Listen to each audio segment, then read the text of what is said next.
This protocol is significant as it allows for elucidation of the role cellular forces play in many physiological and pathological processes, such as wound healing and cancer metastases, for example.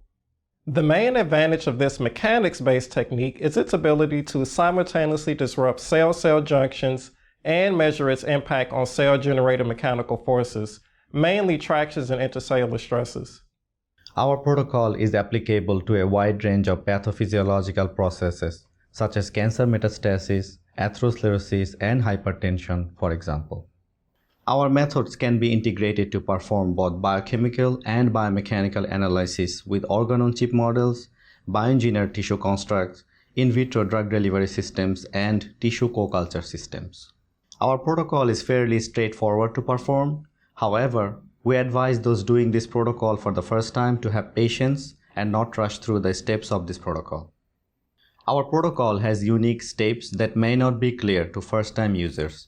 Therefore, we encourage users to follow our written step-by-step procedures and use visual demonstrations as guidance.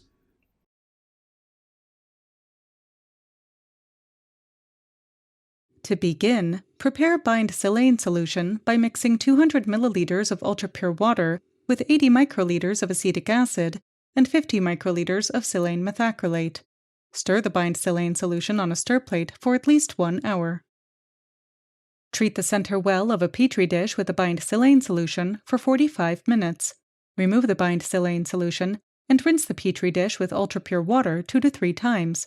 Dry the petri dish surface and store at room temperature for future use.